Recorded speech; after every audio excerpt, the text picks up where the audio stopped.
बोलिए परमपिता परमात्मा सदगुरु बंदी छोड़ कबीर साहिब की, सभी संतों की, सभी भक्तों की, आज के आनंद की, इस गांव नगर बस्ती की, सदगुरु मदनपति साहिब की, सदगुरु दुलमपति साहिब की, सदगुरु जौहरपति साहिब की, सदगुरु राम सेवक साहिब की, सदगुरु वैरागपति साहिब की, करीनापुर धाम की, सभी संतों की, आज के आनंद की, सकल हंस को बंदगी, साहिब बंदगी सदगुरु साहब की जय।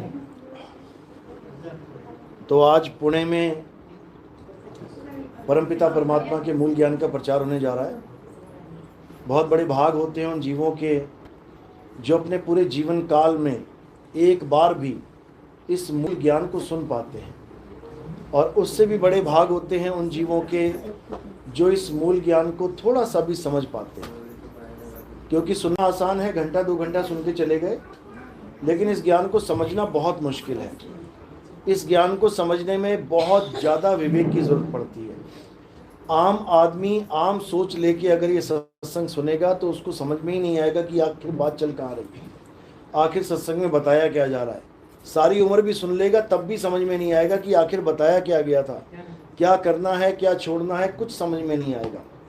लेकिन मालिक की कृपा हो जाए, परमात्मा की दया हो जाए, संतों का आशीर्वाद सफल हो जाए, तो एक ही सत्संग में ये समझ में आने लग जाएगा कि आखिर मेरे लिए अच्छा और बुरा क्या है, क्या हमने त्यागना है और क्या हमने धारण करना है, ये सब समझ में आने लग जाएगा। तो मोटा मोटी सबको पता है कि क्या त्यागना है और क्या धारण करना है। असत्य को त्यागना है और सत्य को धारण करना है, सबको पता है। हर धर्म वालों को पता है कि परमात्मा सत्य है और सत्य को हमने धारण करना है। इसी को हिंदू धर्म में कह देते हैं ईश्वर सत्य है, इसी को मुसलमान धर्म में कह देते हैं अल्लाह अल हक, इसी को ईसाई धर्म में कह देते हैं गॉड इज ट्रुथ, इसी को सिख धर्म में कहते हैं सत्य श्री अकाल। यानी हर धर्म ये मान रहा है, गवाही दे रहा है कि हमारे जीवन का एकमात्र लक्ष्य क्या है, सत्य को प्राप्त करना। सबका एक ही फोकस है। लेकिन फिर भी सबसे ज्यादा धार्मिक झगड़े इसीलिए होते हैं। किस लिए होते हैं? क्योंकि सच क्या है, कौन सा धर्म सच है। हिंदू कह रहा मुसलमान धर्म झूठा है, मुसलमान कह रहा बाकी धर्म झूठे हैं, सिख कह रहा हम सही हैं, ईसाई कह रहे हम सच्चे हैं। झगड़ा इसलिए क्योंकि उनको पता ही नहीं है सत्य होता क्या है। वो केवल भगवान के, अल्लाह के, वाहिगुरु के नाम को ही सच्चा नाम मान बैठे हैं कि अगर आपको सच चाहिए तो राम राम जप। अब राम राम जपने वाले से तुम अगर पूछो क्या अल्लाह अल्लाह जप के सत्य मिल सकता है? ना ना ना ना, अल्लाह का नाम मत ले लेना, बर्बाद हो जाओगे। अब जो अल्लाह अल्लाह कर रहा है उसके सामने कोई कह दे कि क्या राम राम करके मुक्ति मिल जाएगी? ना, राम नाम मत लेना गलती से। हम नहीं कह सकते राम नाम, हम तो अल्लाह को प्यार करते हैं। इसी प्रकार ईसाई हालेलुया को, यहोवा को, और सिख भाई सत्य श्री अकाल को, वाहिगुरु को प्यार करके बैठे हैं। लेकिन किसको? नाम को। अब इनसे बस ये पूछ लिया जाए कि क्या तुमने अल्लाह को देखा है, या क्या तुमने अल्लाह को जाना है? क्या राम जी को देखा या जाना है? क्या वाहिगुरु को देखा या जाना है? क्या गॉड को देखा या जाना है? सबका जवाब एक होगा कि नहीं भैया हमने देखा तो जाना नहीं है। किसी ने कुछ देखा कि कुछ जाना नहीं है, लेकिन नाम जपने में सारे लगे पड़े हैं। बस यही अज्ञान है। कबीर साहब क्या समझा रहे हैं? कबीर साहब कह रहे हैं कि नाम को छोड़ के त्याग दे, नामों को, वस्तु को धारण कर। जब प्यास लगती है तो क्या करते हो? पानी का नाम जपते हो या पानी पीते हो? पानी पीते हैं। यानी कि 2 चीजें हो गई आपके सामने। एक हो गया पानी का जाप, यानी पानी पानी पानी पानी पानी। एक हो गया पानी तत्व जो ग्लास में पड़ा है। अब हमें इतना समझ में आता है कि पानी पानी जपने से गला गीला नहीं होगा, पानी तत्व पीने से गला गीला होगा। यहां तो बुद्धि चल गई। खाना खाना, भोजन भोजन करने से पेट नहीं भरेगा, खाना खाने से पेट भरेगा। यहां तक तो बुद्धि चल गई। सेब सेब, संतरा संतरा जपने से मुंह वैसा नहीं होगा जैसा खाने से हो जाएगा। यहां तक तो बुद्धि चल गई। लेकिन जब बात आती है भगवान की, बात आती है राम की, बात आती है वाहेगुरु अल्लाह गॉड की, तब हमारा माइंड क्या करता है, हमें भ्रमित कर देता है। ये मन हमें भ्रमित कर देता है, क्या कहता है, बिना नाम जपे परमात्मा मिलेगा ही नहीं बेटा, जपो नाम। ये कहां से आवाज आ रही है, ये मन की आवाज है, और हम इस मन की आवाज को पकड़ के इसके पीछे पीछे चल पड़ते हैं। जबकि कबीर साहब क्या कह रहे हैं, कबीर साहब कह रहे हैं, मुंह को कहां ढूंढे रे बंदे, मैं तो तेरे पास में। तो सबसे पहले ये समझना है कि ढूंढा जाता किसको है, क्या नाम को ढूंढा जाता है। मेरा पर्स खो गया लेकिन मेरे नाम मेरे पास है, पर्स पर्स पर्स, यानी नाम तो मेरे पास है लेकिन वस्तु मेरे पास नहीं है। नाम को नहीं ढूंढा जा सकता, नाम तो जपा जाता है, वस्तु को ढूंढा जाता है। यानी पर्स पर्स जपना छोड़ के पर्स ढूंढ कहाँ रखा है, यही मिला, यही मिलेगा कमरे में, कहीं बेड के पीछे गिर गया हो, कहीं अलमारी में आगे पीछे हो गया हो। तो कबीर साहब यही समझा रहे हैं कि नाम को छोड़ और उसी नाम के तत्व को जान ले। यानी राम राम जपने वाले राम राम जपना छोड़ दें और राम किस तत्व का नाम है उस तत्व को धारण कर ले। अल्लाह अल्लाह जपने वाले अल्लाह अल्लाह जपना छोड़ दें और अल्लाह कहते किसे हैं उसको जान ले। वाहेगुरु वाहेगुरु जपने वाले वाहेगुरु वाहेगुरु नाम को जपना छोड़ दें और वाहेगुरु कहते किसको हैं उस तत्व को जान ले। यहोवा यहोवा जपने वाले यहोवा यहोवा जपना छोड़ के यहोवा कहते किसे हैं उस तत्व को जान ले, 101% कल्याण हो जाएगा। लेकिन क्या भ्रम फैला दिया गया है कि भैया नाम जपना पड़ेगा तब भगवान मिलेगा, नहीं मिलेगा। बाबा नानक ने आज से 600 साल पहले कह दिया, राम राम करता जग फिरे राम न पाया जाए। तो इन लोगों ने क्या किया, राम राम छोड़ दिया, अब वाहेगुरु वाहेगुरु जपना शुरू कर दिया। अब बाबा नानक अगर दोबारा आ जाएं तो वो यही कहेंगे, वाहेगुरु वाहेगुरु करता जग फिरे और वाहेगुरु पाया ना जाए, ये कहना पड़ेगा उन्हें, क्योंकि वो राम राम छुड़वाना चाहते थे, 52 अक्षरी नाम छुड़वाना चाहते थे और उस तत्व का ज्ञान लखाना चाहते थे। बाबा नानक ने तो वाणियों में बिल्कुल क्लियर बता दिया, क्या कहते हैं कि जो परमात्मा का असली नाम है वो इन आंखों से नहीं देखा जा सकता। अखा वाजो वेखना बिन कन्नी सुनना, वो परमात्मा का असली नाम इन कानों से सुना ही नहीं जा सकता। और ये जितने बाबा लोग बैठे हैं ये सब मुंह से बोल के कानों से सुनवा के नाम दीक्षा दे रहे हैं। ये अक्षर है, ये नाम नहीं है। नाम अलग चीज है, अक्षर अलग चीज है। नामदान जब हम कहते हैं तो नामदान का मतलब अक्षरदान नहीं है। ये हिंदी के अक्षर, पंजाबी के अक्षर, उर्दू के अक्षर, ये दान लेने थोड़ी जा रहे हम। हमें नाम दान चाहिए। नाम का मतलब होता है तुम्हारा आत्म स्वरूप। यानी हे बाबा जी, ये मेरा शरीर किसकी वजह से चल रहा है, मुझे ये बताओ। मेरा असली स्वरूप क्या है, मुझे ये बताओ।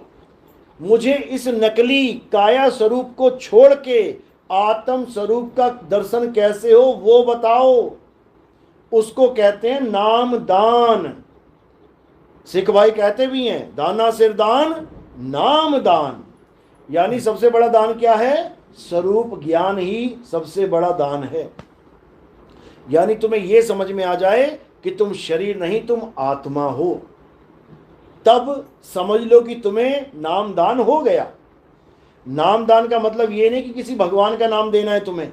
भगवान के नाम तो तुम गुरुजी से भी ज्यादा जानते हो, क्या पता। भगवान के नाम गुरुजी 10, 5, 15 जानते होंगे, चेला 50, 60, 100 जानता है, फिर तो गुरु से बड़ा चेला हो गया। नामदान का मतलब है बुल्ला की जाना मैं कौन। यानी गुरु तुम्हें यह बता दे कि तू कौन है, हु यू आर।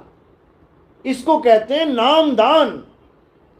बुल्ला की जाना मैं कौन, गुरु जी बताएगा कि तू कौन है, नहीं तो तू नहीं जान सकता।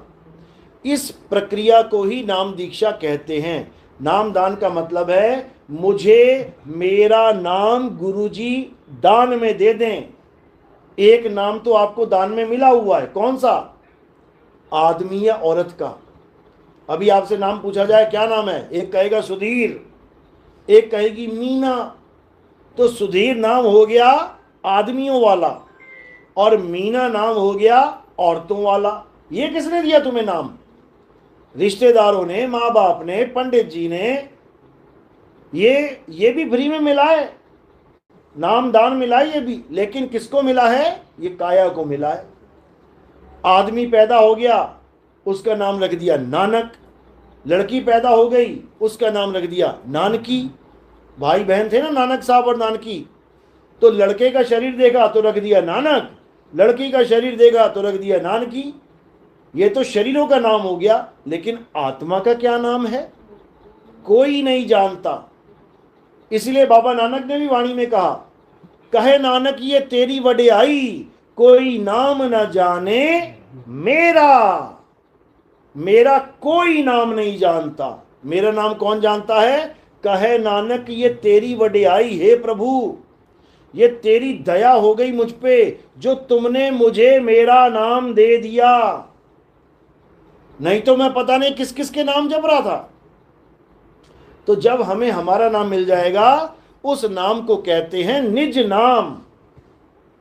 और जो बाकी नाम है उसको क्या कहते हैं? भगवान के नाम, देवताओं के नाम, पितरों के नाम, फलाना के नाम, ढिकाना के नाम।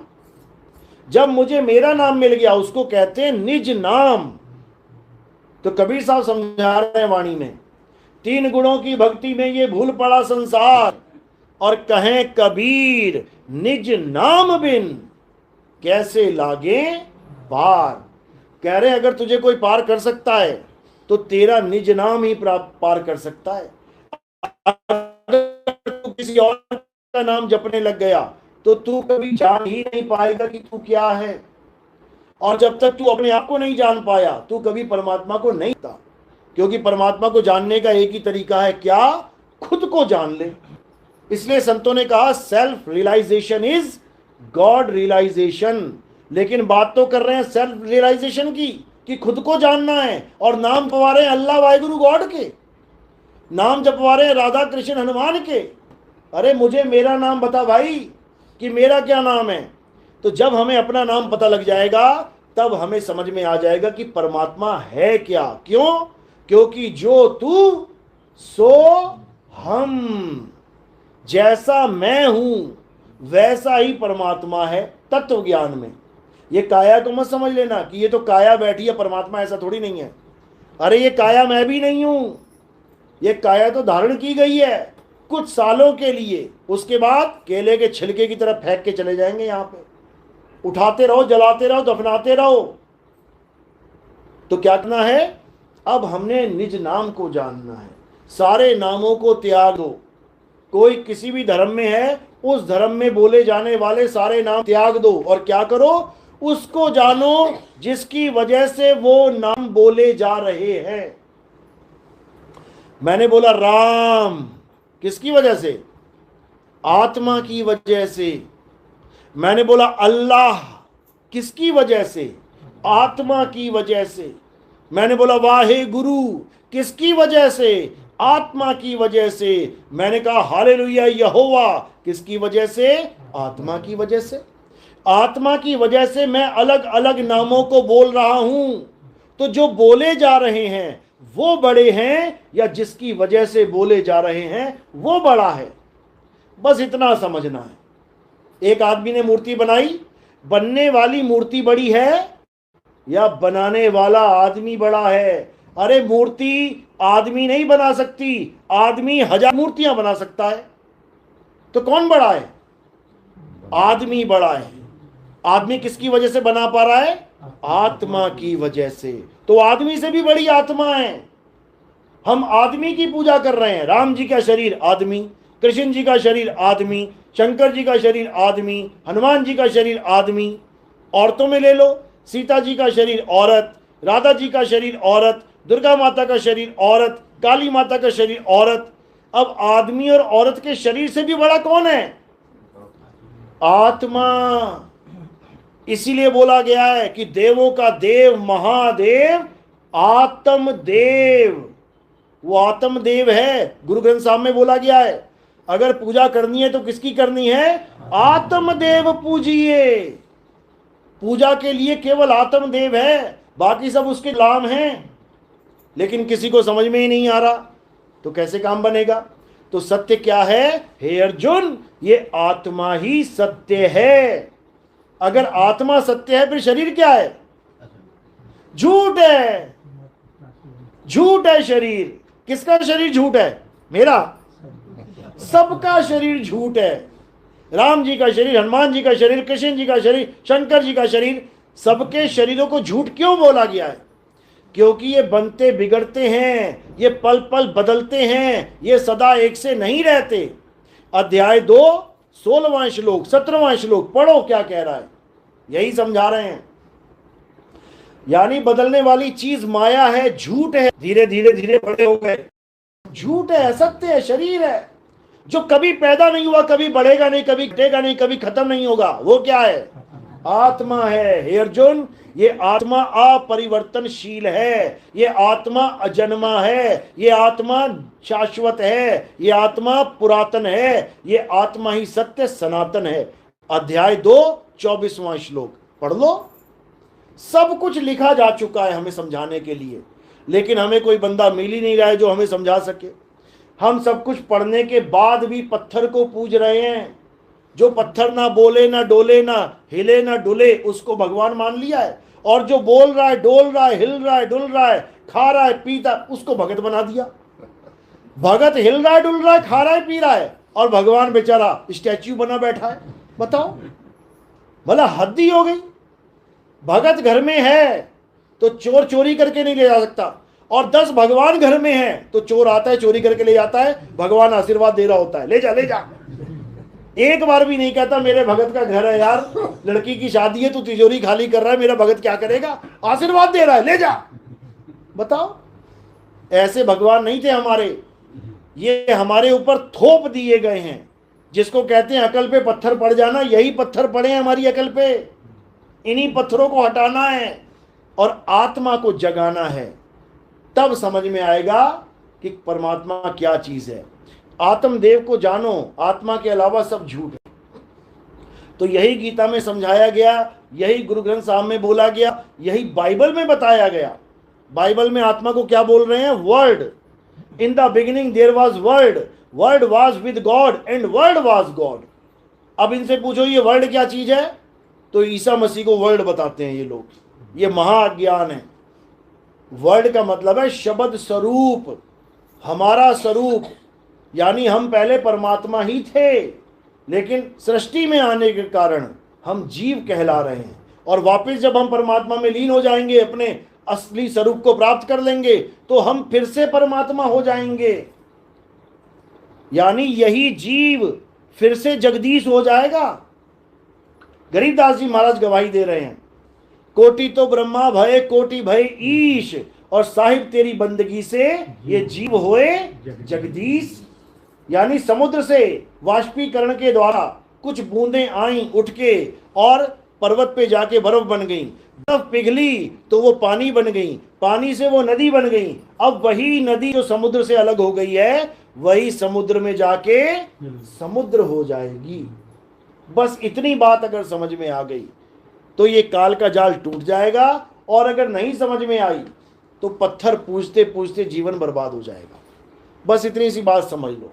तो कबीर साहब यही समझा रहे हैं, पाथर पूजे हरि मिले तो मैं पूजूं पहाड़, और वासे ये चाकी भली जो पीस खाए संसार।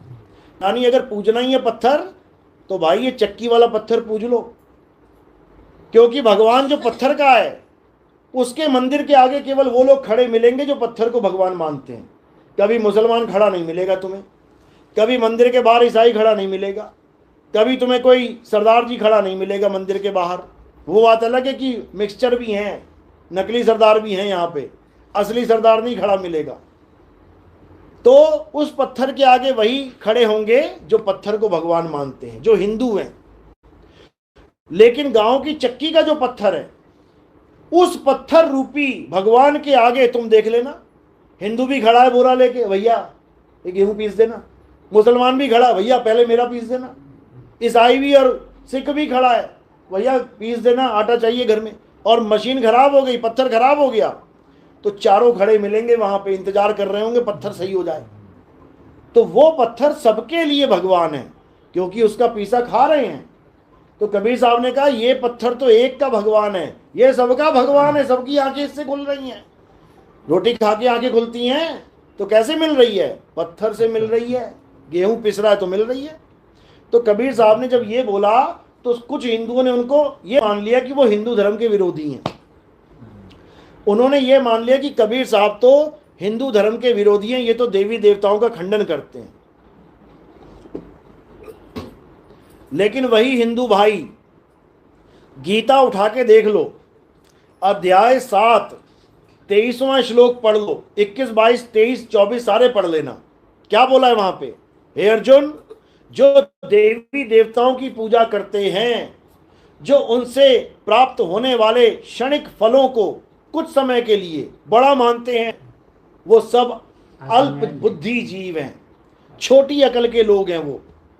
यानी देवी देवताओं की पूजा करने वालों को कम अकल का बोला गया है उसमें। यहां तक कि द्वापर युग में कृष्ण जी ने देवी देवताओं की पूजा बैन करवा दी थी, बंद करवा दी थी। कोई हवन नहीं करेगा, कोई यज्ञ नहीं करेगा, कोई देवताओं को प्रसन्न नहीं करेगा, कोई प्रसाद ग्रहण नहीं करेगा इनके नाम का। यानी इनका खेल द्वापर युग में खत्म कर दिया था कृष्ण जी ने।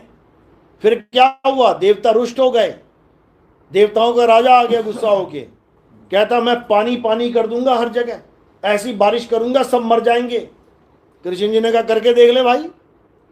तो जब इंद्र ने बारिश करी घनघोर, तो कृष्ण जी ने क्या किया? सब लोगों को बचाने के लिए एक उंगली से पर्वत उठा लिया। अब ये युद्ध जो हो रहा है किसके साथ हो रहा है? राक्षसों के साथ, देवताओं के साथ।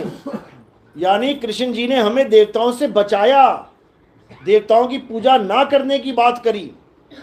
लेकिन जैसी द्वापर युग खत्म हुआ, ये देवता फिर घुस आए हमारे अंदर। फिर शनि देव की पूजा चल रही है, फिर वरुण देव की पूजा चल रही है, फिर अग्निदेव की पूजा चल रही है, देवताओं की फिर पूजा शुरू हो, हवन यज्ञ फिर शुरू हो गए। तो कृष्ण जी से बड़ा भी कोई आ गया क्या, जिसने ये दोबारा ऑर्डर दे दिया? ये कौन लेके आया हमारे बीच? ये ब्राह्मण लेके आए हैं, क्योंकि इनको आत्मा का ज्ञान नहीं है। ये पत्थरों को भगवान मानने वाले हैं। इन्होंने तुम्हें आत्मा से दूर कर दिया और पत्थरों को भगवान बना के पेश कर दिया। अब तुम आत्मा को जानने वाले थे, लेकिन अब क्या हो गया? आत्मा को तुमने किनारे कर दिया। अब कुछ तो देना पड़ेगा ना तुम्हें, तभी तो तुम हमारे पीछे लगोगे। तो ब्राह्मणों ने क्या दे दिया? पत्थर पकड़ा दिए। पूजते जाओ, निलाते धुलाते जाओ, भोग लगाते जाओ, यानी जड़ की पूजा करवा दी। यानी हमें बनना था आत्मज्ञानी और इन्होंने हमें पत्थर ज्ञानी बना के रख दिया। तो अब क्या करना है? अब इन पत्थरों को भगवान नहीं मानना है। ठीक है, मेरे पिताजी थे, मेरे दादाजी थे, उनकी मूर्ति बना दी गई चौक पे, ठीक है, अच्छी बात है। लेकिन अब क्या मैं थाली लेके जाऊंगा वहां खिलाने के लिए? एक शहर में 4 चौक हैं, 4 चौक पे मेरे दादाजी का प्रतिबिंब बना दिया गया, मूर्ति बना दी। अब मैं 4 थालियां लेके जाऊंगा, इस दादा को भी भूख लगी है खाना खिलाऊं, इस दादा को भी खाना खिलाऊं, उसको भी खाना खिलाऊं। तो ये पत्थरों को भोग लगाना ये महामूर्खता है। तुम भगवान के मुंह पे लड्डू चिपका के ले छोड़ जाते हो, उसके बाद क्या होता है? गंदगी से उठ के मक्खियां आती भिन भिन करती हुई, जो गंदगी के ऊपर बैठी हुई थी वही भगवान के मुंह पे जाके बैठ रही हैं तुम्हारे लगाए लड्डू के कारण। तो भगवान 10 बार बोलता होगा कौन चिपका गया लड्डू, ये गंदी गंदी मक्खियां मेरे मुंह पे बैठी हैं और भगवान का हाथ भी नहीं हिलता। सोचो, तुम्हारे हाथ बांध के तुम्हारे मुंह पे बढ़िया सा शहद लगा दिया जाए और उसके बाद भिन भिनाती हुई 20 मक्खियां तुम्हारे मुंह पे बैठ जाएं और गर्दन भी जाम कर दी जाए, वो भी ना हिले, कैसा लगेगा? बस ऐसा ही भगवान को लगता है जब तुम चिपका के चले। या तो वो खाता हो, अगर वो खाता हो, मैं कहता हूं 10 किलो लड्डू खिलाओ यार तुम। जब वो एक दाना भी नहीं खा सकता तो क्यों चिपका रहे हो उस पे? बर्बाद कर दिया तुम लोगों ने धर्म को। ये धर्म था ही नहीं। धर्म क्या था? हे अर्जुन, अध्याय 3 17वां श्लोक, हे अर्जुन, जो अपनी आत्मा में रमण करते हैं जो अपनी आत्मा में तृप्त हैं, जो अपनी आत्मा में संतुष्ट हैं, उनके लिए कोई धार्मिक कर्म कर्तव्य लागू ही नहीं होता। उनको किसी मंदिर जाने की जरूरत नहीं है, उनको किसी गुरुद्वारे जाने की जरूरत नहीं है, उनको किसी चर्च में जाने की जरूरत नहीं है, उनको किसी मस्जिद में जाने की जरूरत नहीं है, उसको कहीं जाने की जरूरत नहीं है। उसकी आत्मा उसके पास है, बस अपनी आत्मा से खुद को जोड़ लेना है, बस इतना सा काम करना है। अपनी आत्मा से यानी अपने सच्चे स्वरूप से अपने ध्यान को जोड़ लेना है। इसको सुरत शब्द योग कहते हैं। सुरत यानी ध्यान, शब्द यानी मेरा सच्चा स्वरूप, यानी मैं अपने इस नकली स्वरूप को त्याग के सच्चे स्वरूप के साथ जुड़ जाऊं, तब मेरा कल्याण हो जाएगा, तब मेरी हर भक्ति पूर्ण हो जाएगी। तब मैं कृष्ण जी को भी जान जाऊंगा कि वो क्या है, मैं राम जी को भी जान जाऊंगा वो क्या है, मैं हनुमान जी को भी जान जाऊंगा वो क्या है, मैं अल्लाह वाहिगुरु गॉड को भी जान जाऊंगा क्या है, मैं यहोवा को भी जान जाऊंगा वो क्या है। लेकिन ये तब होगा जब हम खुद को जान लेंगे। तो कबीर साहब यही समझा रहे हैं, जल में मीन प्यासी, मुहे देखत आवे हासी। आत्म ज्ञान, किसी और का ज्ञान नहीं, आत्म ज्ञान। आत्म ज्ञान का मतलब क्या होता है? खुद का ज्ञान।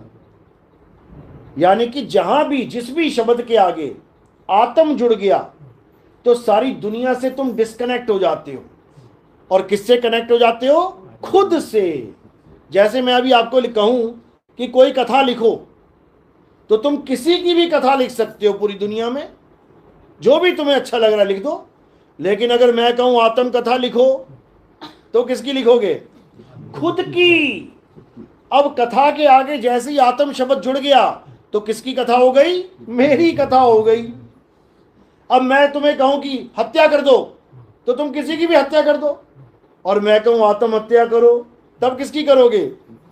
खुद की करनी पड़ेगी, क्योंकि आत्म शब्द जुड़ते ही सारा मामला तुम्हारे ऊपर फिट हो गया।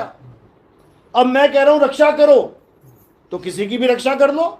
अब मैं कहूं केवल आत्म रक्षा करना, फिर खुद की।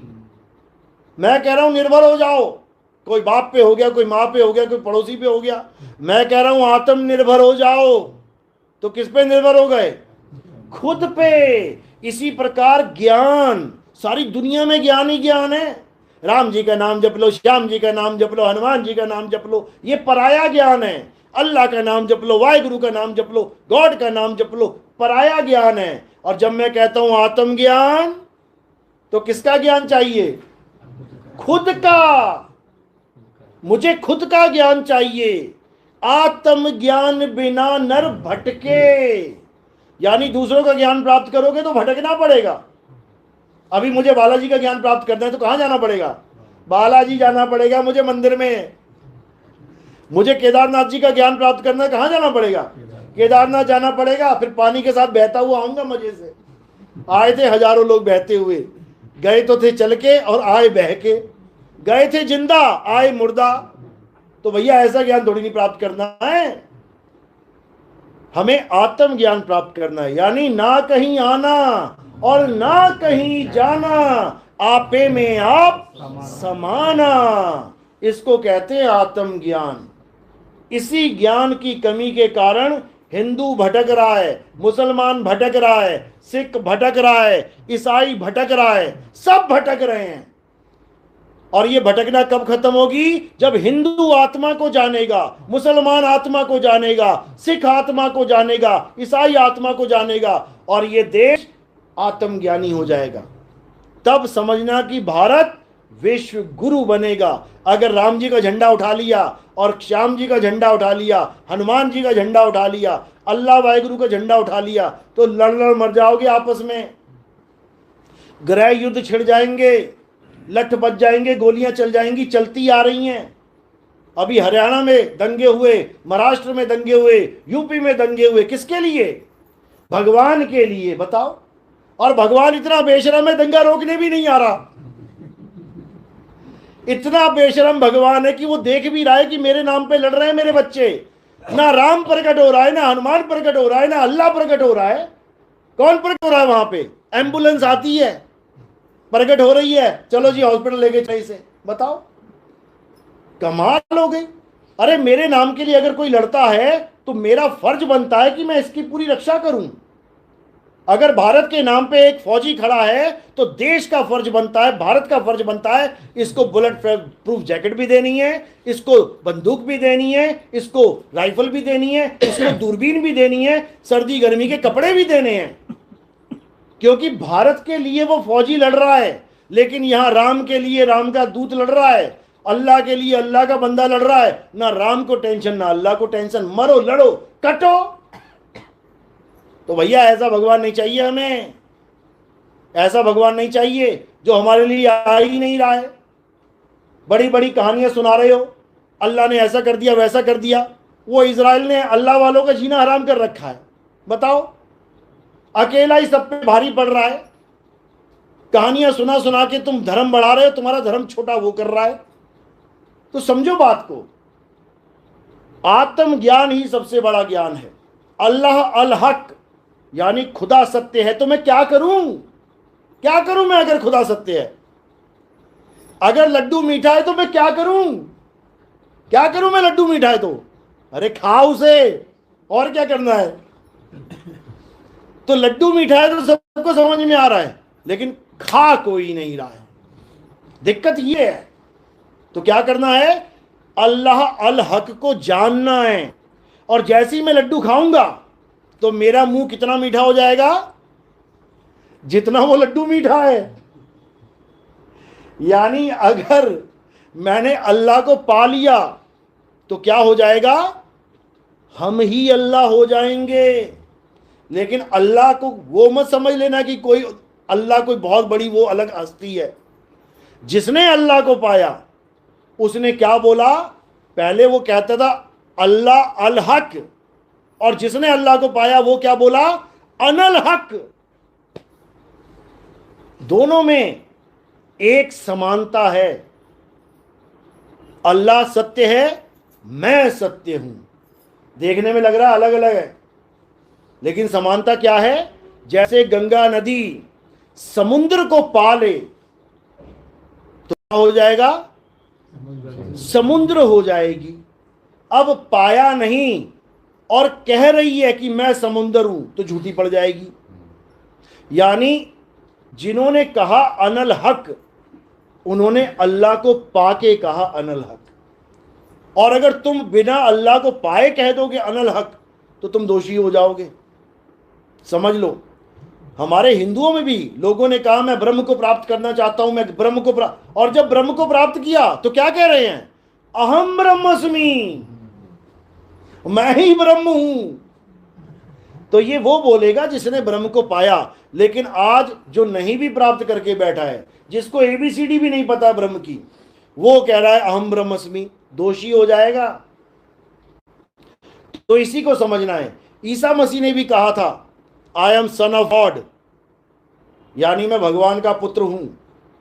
और उसी ईसा मसीह ने कहा I and my father are one, मैं और मेरा पिता एक हैं। आप बताओ, एक ही आदमी दो दो बातें कर रहे हैं। मुसलमान फकीर कह रहा है अल्लाह को पाना है, अल्लाह को, जब अल्लाह को पाया तो कह रहा मैं ही अल्लाह हूं। यही कबीर साहब समझा रहे हैं। अरे तू सिमरन किसका करे, तू ही है आपे आप, तू खुद वही है जिसको तू ढूंढ रहा है। कह भी रहे हैं लाली मेरे लाल की जित देखूं तित लाल, और लाली देखन मैं गई और मैं ही हो गई लाल। अब करे तो करे क्या? तो इसी को कबीर साहब बार बार समझा रहे हैं कि जिसको तू पाना चाहता है वो तू ही है। इसीलिए बोला गया कि self realisation is God realisation, यानी खुद को जान, तब तू जान पाएगा कि भगवान क्या है।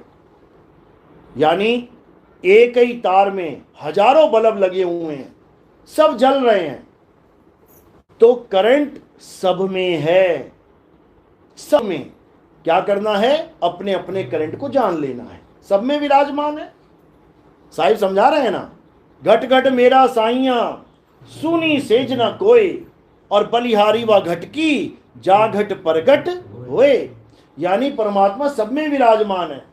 बलिहार जाते हैं उस घट की जहां वो प्रकट हो जाता है, यानी जहां पर तुम्हें शब्द स्वरूप प्रकट हो जाता है, तुम्हें अपने सच्चे स्वरूप का ज्ञान हो जाता है। बलिहार जाते हैं उस मनुष्य जन्म पे। और जो नहीं जान पाए वो 84 के ढोर, वो 84 में जानवर बन के घूमेंगे, वही राजा महाराजा कुत्ता बिल्ला बन के घूमेंगे, पूंछ लग जाएगी पीछे उनके बेचारों के। तो ये सब भी होना ही है। लख 84 भुगत के और पौ पे अटके आए, अब की पासा ना पड़ा तो फिर 84 जाए। तो 84 में जाने का एक ही रास्ता है कि इंसान जन्म सफल मत करना, चले जाओगे। और 84 से बचने का भी एक ही रास्ता है कि अपने स्वरूप को जान लेना, उसके बाद 84-85 में नहीं आने वाले। तो क्या करना है, अब शरीर से अपने आप को दूर कर लेना है। किसके शरीर से? मेरे शरीर से, सबके शरीर से, सबके। यानी अगर तुम्हें कोई कहता है कि परमात्मा शरीर वाला है, छोड़ दो उसको। कोई कहता है गुरुजी का ध्यान करना है शरीर का, छोड़ दो उसको। कोई कह रहा है 5 तत्वों को, इसी को परमात्मा बता रहा है, छोड़ दो उसको। कोई कह रहा है कण कण में भगवान है, छोड़ दो उसको, जाने दो उसको। क्योंकि ना तो कण कण में भगवान है, ना ही शरीर परमात्मा है, ना ही शरीर के अंग परमात्मा है। बिल्कुल क्लियर बोल दिया है। बाबा नानक कहते हैं रूप न रेख न रंग, प्रभु 3 गुणों से भिन्न, और तिस ही बुझाए नानका जित होवे प्रसन्न। यानी वो परमात्मा जिस पे प्रसन्न होता है, केवल उसी को अपना ज्ञान समझाता है, उसी को अपना ज्ञान देता है। और वो ज्ञान रंग रूप से न्यारा साधो, रंग रूप से न्यारा, ऐसा देश हमारा साधो, ऐसा देश हमारा। यानी जो हमारा असली देश है उसका कोई रंग नहीं है, रूप नहीं है, उसका कोई आकार नहीं है, वो हर चीज से परे है। और उसका स्वरूप क्या है? शब्द स्वरूप। यानी हमारा असली स्वरूप क्या है? शब्द स्वरूप। नकली स्वरूप क्या है? देह स्वरूप। तो नकली को किनारे कर दो और असली को जान लो। जो शरीरों को गुरु मानते हैं, कई लोग कहते हैं मैं अपने गुरुजी का ध्यान करता हूं। अब पूछो कौन से गुरुजी, तो दीवार पे फोटो लगा दे, दिखा देंगे वो वाले गुरुजी। अब वो किसकी फोटो है? सोचो, वो किसकी फोटो खींची है? शरीर की। शरीर किससे बना है? 5 तत्वों से। तो वो फोटो किसकी है? 5 तत्वों की। उसका गुरुजी कौन हो गया? 5 तत्व। तो जब गुरुजी 5 तत्व हो गया तो चेले को प्रसाद में क्या मिलेगा? 5 तत्व। 5 तत्व को याद कर रहा है तो 5 तत्व मिलेंगे। जैसे जड़ भरत हिरण को याद करने लग गया था मृत्यु के समय, तो क्या बन गया? हिरण बन गया। इसी को साहिब ने कहा है, जहां आशा तहां वासा होई, और वा को रोक सके ना कोई।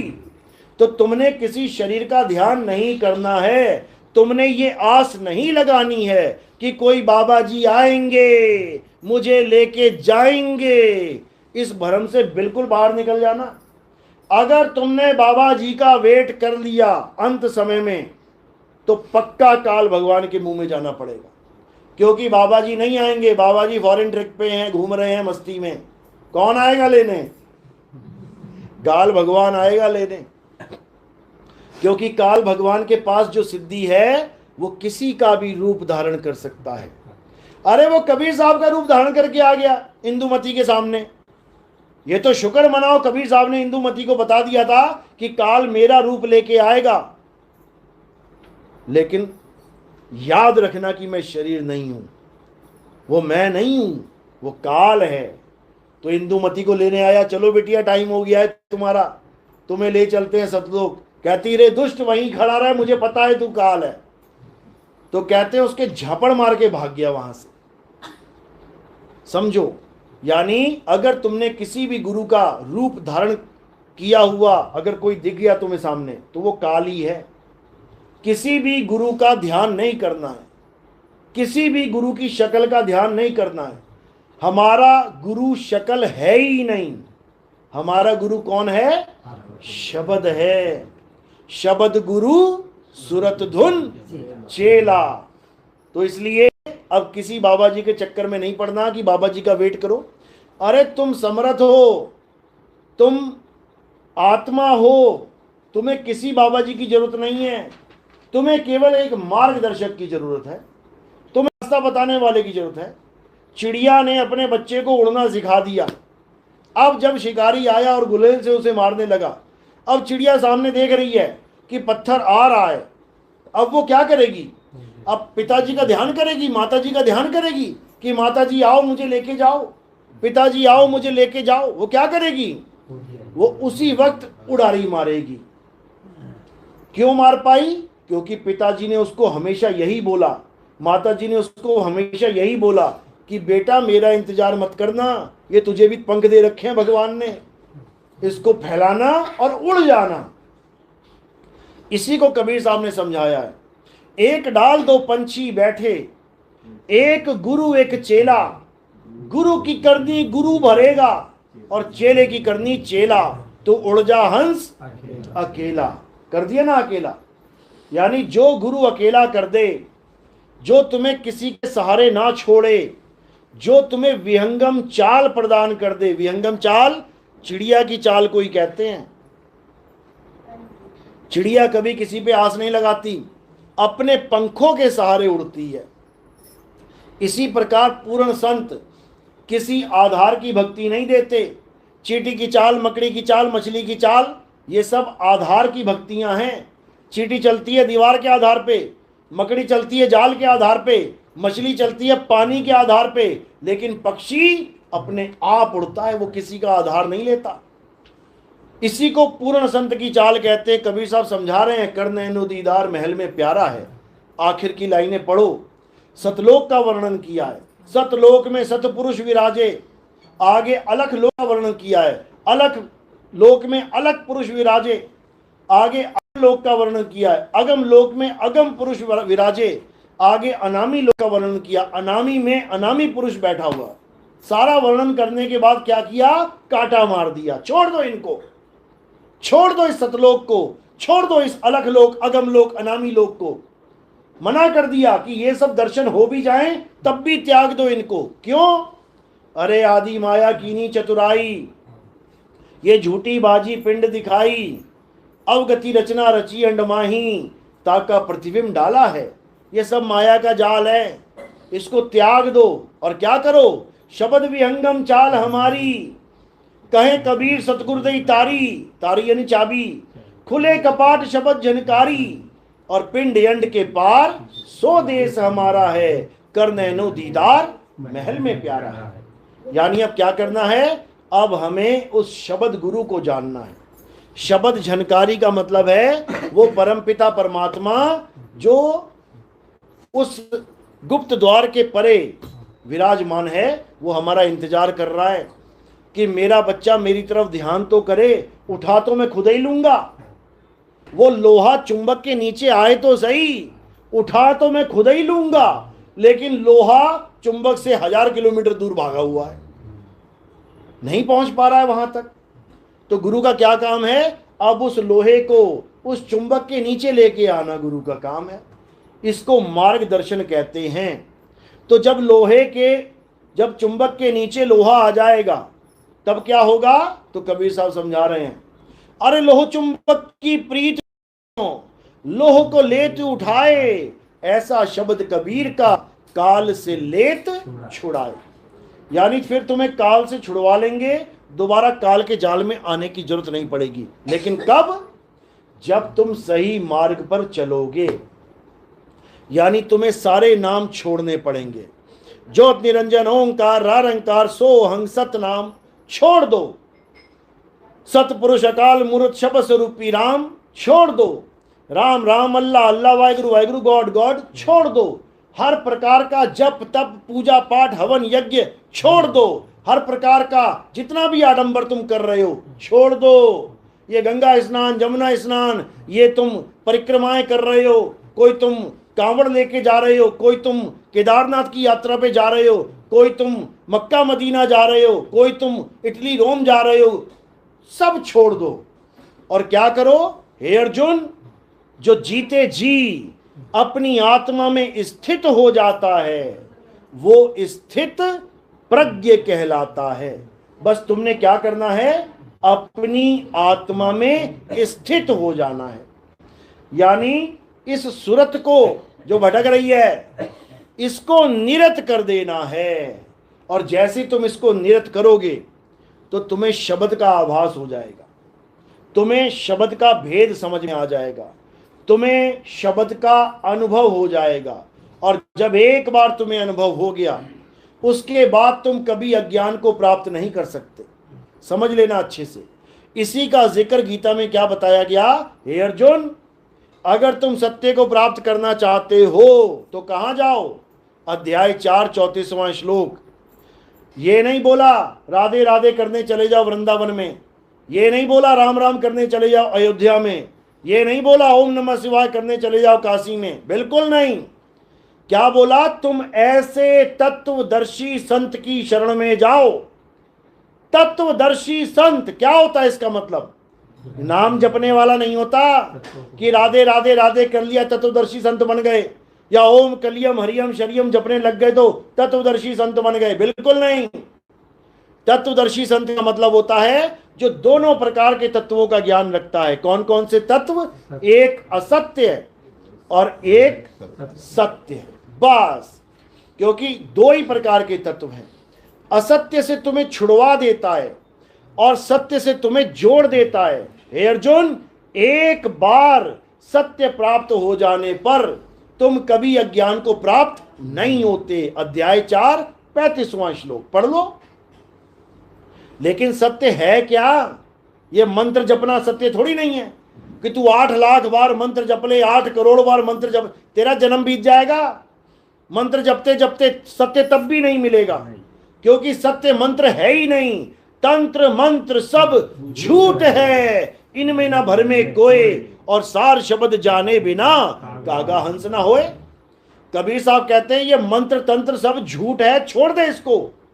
और किसको जान? जिसकी वजह से ये मंत्र तेरे मुंह से निकल रहे हैं, उस आत्मा की वजह से तेरे सारे काम हो रहे हैं। भले तू राम जी का पुजारी है, भले तू अल्लाह का पुजारी है, किसी ने तेरे सिर पे लठ मारा और तू जपने लग जाए राम राम राम राम राम, क्या होगा? तू जपने लग जाए अल्लाह अल्लाह अल्लाह वाहिगुरु वाहिगुरु, क्या होगा? सिर फूट जाएगा, सिर फूट जाएगा, तेरा नाम नहीं बचा पाएगा तुझे। समझो। तो क्या होगा? अगर नाम नहीं जपना है तो क्या होगा? बचने के लिए क्या करना पड़ेगा? हाथ आगे आ जाएगा। करके देख लेना, कोई तुम्हारे लठ मारेगा, कोई भी वीडियो देख लेना, A to Z, हिंदू हो मुसलमान हो सिख हो ईसाई हो, देख लेना जब झगड़ा होता है दो लोगों का, एक ने लठ मारा तो दूसरे का क्या हुआ? वो ये थोड़ी कहेगा अल्लाह अकबर, सिर फट जाएगा तेरा। जय श्री राम, फट जाएगा तेरा सिर। चाहे हिंदू है, मुस्लिम है, सिख है, ईसाई है, ऑटोमेटिकली उसका हाथ आ जाएगा बीच में। अब ये हाथ कैसे आया, बस ये जानना है। जिस दिन ये समझ में आ गया कि मेरा हाथ कैसे उठा, उस दिन तुम्हें आत्मा का ज्ञान समझ में आने लग जाएगा। ये हाथ उठना भी आत्मा की वजह से है, ये दिल धड़कना भी आत्मा की वजह से है, ये सांस चलना भी आत्मा की वजह से है, ये दुनिया के सारे काम हो रहे हैं आत्मा की वजह से। याद रखना, एक आदमी मूर्ति बना रहा था भगवान की, आधी बना के मर गया, पूरी हो जाएगी? बताओ। भगवान होकर भगवान की मूर्ति पूरी नहीं हो पा रही है। भगवान की मूर्ति भी इंसान पूरी कर रहा है। किसकी वजह से? आत्मा की वजह से। जब तक आत्मा है उसके अंग संग वो मूर्ति बना रहा है, आत्मा ने छोड़ दिया केले के छिलके की तरह गिर पड़ा बेजान होके। तो इसी आत्मा को जानना हमारे जीवन का परम लक्ष्य है। जो आत्मा को नहीं जान पाया, सारी उम्र राधे राधे जप ले, अल्लाह अल्लाह जप ले, वाहिगुरु वाहिगुरु जप ले, उसका जन्म बर्बाद होना निश्चित है, निश्चित है। और 84 में जाएगा वो, याद रखना। उसके बाद कुत्ता बिल्ली हाथी घोड़ा बनना पड़ेगा, पड़ेंगे चाबुक पीछे, तो फिर पता लगेगा क्या होता है भगवान। फिर रो रो के आंखों में आंसू आ के नहीं खत्म होंगे, लेकिन कोई आंसू पोंछने वाला नहीं होगा। बकरा बन जाओगे, कसाई के बाड़े में खड़ा होगा, खिलाएगा पिलाएगा, मोटा ताजा करेगा, लेकिन उसके बाद गला रेत देगा, कोई बचाने वाला नहीं है। अभी इंसान जन्म मिला है, कोई झापड़ भी मार दे तो थाने पहुंच जाते हो, उसके बाद गला भी काट देगा, कोई सुनवाई नहीं है, याद रखना। तो इसलिए अब क्या करना है, आत्मा को जानना है। और आत्मा कहां रहती है, केदारनाथ में या बद्रीनाथ में या हिमालय पे रहती है? आत्मा तुम्हारे पास है। मोह को कहां ढूंढे रे बंदे, मैं तो तेरे पास में, ना मंदिर में, ना मस्जिद में, ना काबे कैलाश में, ना मैं जप में, ना मैं तप में, ना एकांत निवास में। मना कर रहे हैं, कह रहे नहीं प्राण में। कई प्राण योगी कहते हैं श्वासों में नाम जपो परमात्मा मिलेगा। कबीर साहब कह रहे हैं नहीं प्राण में, नहीं पिंड में। लोग कह रहे परमात्मा शरीर के अंदर है, अंदर है, वो कह रहे नहीं है, नहीं है अंदर, नहीं प्राण में, नहीं पिंड में, और ना ब्रह्मांड आकाश में। कई लोग दो हाथ ऐसे कर लेते हैं, कहते हैं ये परमात्मा है, दोनों के बीच में परमात्मा। कौन सा पंथ है ये? निरंकारी पंथ। आप कहोगे हमें परमात्मा चाहिए, कहते हैं अभी 2 मिनट में दिखा देंगे। आप कहोगे दिखाओ, दोनों हाथों के ऐसे करेंगे, कहेंगे ये देखो इसके बीच में दिख रहा है ये। आप कहोगे कुछ भी नहीं दिख रहा है। अरे ये कुछ भी नहीं परमात्मा है। कह रहे हैं जो कुछ भी नहीं दिख रहा है ना, यही परमात्मा है। और बेचारा भोला जी, हाँ मुझे परमात्मा के दर्शन हो गए। बर्बाद हो गया, बर्बाद हो गया। नहीं समझ में आ रहा। नहीं प्राण में, नहीं पिंड में, ना ब्रह्मांड आकाश में, ना मैं त्रिकुटी में। मना कर दिया। लोग कह रहे हैं रास्ता त्रिकुटी में है, जाना को पाने के लिए। जाना को पाने के लिए नहीं है, अपनी हालत खराब करवाने के लिए। नहीं जाना है त्रिकुटी में। ना मैं त्रिकुटी भंवर गुफा में, ना श्वासों की श्वास में खोजी होए, तुरंत मिल जाऊं एक पल की तलाश में। केवल एक पल में गुरु वेद बता दे तो आपको परमात्मा मिल जाएगा। अब क्या करना है? कहें कबीर सुनो भाई साधो, मैं तो हूं विश्वास में। यानी जिस धरती के ऊपर खड़े होकर तुम भटक रहे थे पानी के लिए, गुरु मिला तो क्या बोला उसने? बेटा जहां भी तू खड़ा है वही खोदना शुरू कर। गुरुजी को फोन किया, गुरुजी पानी के लिए भटक रहा हूं, पानी मिल नहीं रहा। गुरु क्या कहेगा? जहां भी तू खड़ा है वही खोदना शुरू कर। और खोदते खोदते खोदते नीचे क्या मिल जाएगा? पानी मिल जाएगा। अब उसने 50 फुट खोदा, 60 फुट खोदा, 70 फुट खोदा और पानी नहीं निकला तो क्या सोचे वो? अरे यार पानी है ही नहीं, गुरु जी झूठ बोल रहे थे। नहीं, उसको पूरे विश्वास के साथ खोदना है, चाहे 500 फुट खोदना पड़ जाए, 1000 फुट खोदना पड़ जाए, उसको पानी मिलेगा। तो इसी को बोला, कहें कबीर सुनो भाई साधो, मैं तो हूं विश्वास में। तो विश्वास तो करना पड़ेगा, लेकिन अंधविश्वास नहीं कि कोई पत्थर पूजने वाला कहे देखो, बोला ना कबीर साहब ने कि मैं तो हूं विश्वास में, मैंने विश्वास कर लिया कि पत्थर नहीं भगवान है। यह अंधविश्वास है, यह अंधविश्वास है। अंधविश्वास का खंडन करते हैं कबीर साहब, विश्वास की बात करते हैं। विश्वास होता है परखने के बाद लिया हुआ निर्णय, परखने के बाद जो उसका कंक्लूजन है, जो उसका निर्णय है, उसको कहते हैं कि अब मुझे पूरा विश्वास है। क्यों? क्योंकि मैंने परख लिया। मैथ में पूरा सवाल निकालने के बाद जो परिणाम निकलता है उसको कहते हैं 100% सत्य, कि मैंने पूरा सवाल पूरा करके आंसर निकाल लिया, मुझे पूरा विश्वास है कि यही आंसर है, तुक्का नहीं है ये, समझो। तो इसी प्रकार कबीर साहब समझा रहे हैं कि पूरा विश्वास करना है परखने के बाद। अब जैसे लोग कहते हैं मानो तो ये मानो तो गंगा जल है, ना मानो तो बहता पानी। ये विश्वास की बात चल रही है यहाँ पे कि विश्वास कर लो कि गंगा हमारी माता है, विश्वास कर दो कि गंगा जो है हमारा सबसे बड़ा धार्मिक क्षेत्र है, हमारी मुक्ति का कारण बनेगा, इसमें नहाने पे मुक्ति हो जाएगी, पाप कट जाएंगे। क्या है ये? विश्वास ही तो है।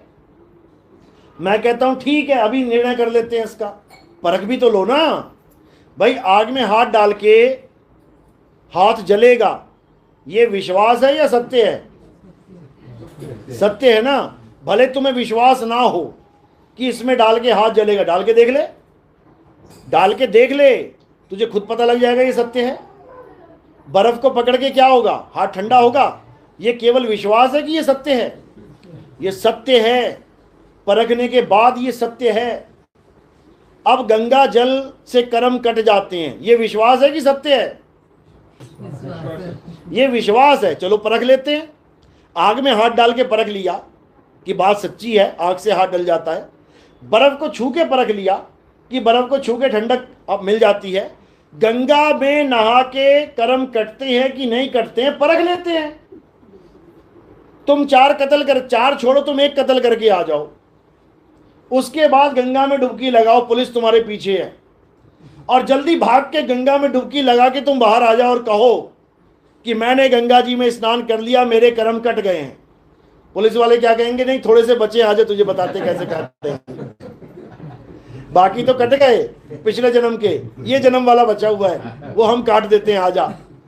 उसके बाद जब जज के सामने जाएंगे और जज फांसी पे लटकाएगा, तब समझना कि जज भी कर्म काट सकता है, जज भी कर्म काट सकता है।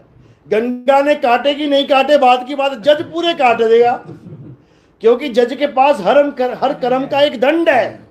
तूने ये किया है, ये सजा है, तूने ये किया, ये सजा है। असली गंगा तो जज है जो कर्म काट रहा है, लेकिन सजा देने के बाद, समझो। और ऐसा नहीं कि गंगा फ्री में कर्म काट रही है। जो तुम लोग कहते हो ना कि गंगा कर्म काटती है, किसके काटे? किसके काटे थे? 7 वसुओं के काटे थे। 8 वसु थे ना, 8 में से 7 के कर्म काट दिए गंगा ने। कैसे काटे थे? अपने पति को क्या बोला कि जो मैं कर रही हूं मुझे करने देना, कभी रोकना मत। वो कहता ठीक है। अब उसे क्या पता उसी के बच्चों को डुबोएगी जाके ये। तो जब पहला बच्चा हुआ, उठा के पानी में डुबो दिया। वो देख रहा है बेचारा, लेकिन वादा किया हुआ है कि जो करेगी बस देखते रहना, कुछ बोलना नहीं। कहता चलो कोई बात नहीं, एक बच्चा मार दिया इसने। दूसरा बच्चा पैदा हुआ, वो दूसरे को डुबो आई। फिर बेचारा फंस के रह गया, क्या पूछूं क्या बोलूं, क्योंकि उसने कहा कि जिस दिन तूने पूछ लिया उस दिन मैं चली जाऊंगी। 7 बच्चे मार दिए गंगा ने। 7 बच्चों के कर्म काटे। कैसे काटे? नहला के बाहर नहीं रख दिया, खड़ा कर दिया, डुबो के काट दिए। किसने कटवाने हैं? अपने कर्म। हाथ खड़ा करो जरा, क्योंकि कर्म डूब के ही कटेंगे, नहा के नहीं कटेंगे। उन्होंने डुबो के 7 बच्चों को मारा तो कर्म कटे, अपने अपने लोक में चले गए वो।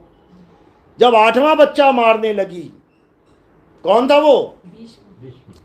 भीष्म पितामह। जब वो बच्चे को डुबोने लगी तो राजा कहता अरे मेरे सारे बच्चे मार दिए, इसको तो छोड़ दे। कहती ले पकड़, छोड़ दिया, और उसको छोड़ के वो चली गई। उस भीष्म पितामह के इतने इतने बुरे कर्म थे कि आप सोच भी नहीं सकते। ऐसा जीवन जिया उसने कि लोग रोएंगे उसका जीवन कथा सुन के भी। और मौत भी ऐसी दर्दनाक हुई कि बाकी तो एक तीर एक गदे में, एक धनुष बाण में उड़ रहे थे, उसके छलनी कर दिया उसको, फिर भी मौत नहीं आ रही है उसको। तो ऐसी दर्दनाक मौत उस भीष्म पितामह को मिली। गंगा उसकी माता थी, तब भी कर्म नहीं काट पाई। समझो, तुम्हारे तो क्या काटेगी, अपने बच्चे के नहीं काट पा रही है। तो ये विश्वास एक अंधविश्वास है कि नहा के कर्म कट जाते हैं। हाँ, डूब के कर्म कट जाते हैं। जाओ सारे डूब जाओ जाके। डूबे भी थे, डूबे भी थे। कब? अभी था ना एक कुंभ का मेला, कितने डूबे थे? सबके कर्म कट गए, क्योंकि संतों ने बोल भी दिया था जो गंगा में डूब के मरे हैं उनकी मुक्ति हो गई है। तो भैया तू भी मुक्ति करवा ले अपनी, डूब के मर जा। दूसरों को डूब के मारने में मुक्ति बता रहा है और खुद नहा के बाहर आ जाता है। डूब के मर, तब तू भी मुक्त हो जाएगा। तब इसको मुक्ति नहीं चाहिए तो कहेगा मुझे बचा लो, मुझे घसीट लो, फिर गंगा इसको माता नहीं दिखेगी। तो ये आलम है इन लोगों का। तो अब क्या करना है, अब हर चीज को त्याग देना है और केवल आत्मा सत्य है ये समझ के भक्ति करनी है, आत्म ज्ञान में रम जाना है। बोलिए परमपिता परमात्मा की सदा ही जय हो। साईं की सतनाम। समझ में भी आई मेरी बात? किस किस के समझ में आई हाथ खड़ा करो। बहुत बढ़िया, बहुत बढ़िया। तो धीरे धीरे ऐसे ही मालिक के जीव जागेंगे और परमात्मा का ये ज्ञान पूरे विश्व में फैलेगा, भारत विश्व गुरु बनेगा, इसमें कोई शक नहीं है। तो अब आरती का समय है। हमारे यहाँ आरती किसकी होती है समझ लो। हमारे यहाँ आरती किसी शरीर की नहीं होती। हमारे यहाँ आरती किसी पत्थर की, कैलेंडर की, फोटो की नहीं होती, किसी फ्लैक्स बोर्ड की नहीं होती। हमारे यहाँ आरती होती है आत्म देव की, आत्मा की। अब आत्मा की आरती करने के लिए पकड़ के लानी पड़ेगी। आत्मा है मेरे पास, आत्मा है, बहुत अच्छी बात है। इसी आत्मा की, यानी हमारे यहाँ जो गुरु की आरती होती है आत्मान की होती है। हमारे यहाँ गुरु शरीर को नहीं कहते। शरीर एक माध्यम है आपको ज्ञान समझाने का, ये मुंह एक माध्यम है ज्ञान देने का, ये कान एक माध्यम है ज्ञान सुनने का। यानी गुरु शरीर नहीं होता, गुरु आत्मा होता है। संत शरीर नहीं होता, संत आत्मा होता है। संत हमारी आत्मा, हम संतन के जीव और संतन हम में रम रहे, ज्यों माखन में घी। जैसे माखन में घी रमा होता है ऐसे ही संत आत्मा रूप में सब में रमे होते हैं। उसी को पकड़ना है, उसी को जानना है। तो कैसे करते हैं आरती? एक फूल लेना है आपने और मेरे सिर के ऊपर रख देना है। सिर के ऊपर क्यों रखते हैं? क्योंकि पैर के अंगूठे से लेके सिर की चोटी तक ये क्या दिखाई दे रहा है? नाशवान शरीर। तो हमने फूल कहाँ रखे? नाशवान शरीर से परे। तो जब हम परे रख देते हैं तो परे क्या है? शरीर के परे आत्मदेव है। इसीलिए उसको कायातीत कहते हैं। तीत यानी परे। कायातीत, मायातीत, इंद्रियतीत, मनोतीत, भावातीत, उसको परे बोला गया है। तो ये फूल आपने परे रखना है। और जो भी सेवा में कुछ देना चाहेगा, क्योंकि हमारा प्रचार टीवी में भी आता है, हर महीने हमें लाखों रुपए देने पड़ते हैं। उन्हीं जीवों को जगाने के लिए जो परमात्मा के बच्चे बेचारे पूरी दुनिया में बैठे हुए हैं अलग अलग स्थानों पे, तो मेरा जाना तो मुश्किल होता है, अलग अलग देशों में कैसे जाऊंगा एक बार में। तो टीवी एक ऐसा माध्यम है जो हर देश में 195 देशों में देखा जाता है। हमारे सत्संग टीवी पे आते हैं, ईश्वर टीवी और साधना टीवी। तो वो पूरे विश्व में जो मालिक के जीव हैं, जो उससे जुड़े हुए हैं, वो देखते हैं उस प्रोग्राम को और हमारा नंबर दिया हुआ है, हमें संपर्क करते हैं, फिर हम उनको यूट्यूब चैनल से जोड़ देते हैं। तो ऐसे ही आप लोग का दिया हुआ जो सेवा होती है ये हम जीवों की भलाई में लगाते हैं। सतनाम साहिब बंदी। हमने कोई आश्रम नहीं बनाया और ना ही हमने कोई आश्रम बनाना है। हमारा जन्म आश्रम के लिए हुआ ही नहीं है। हमारा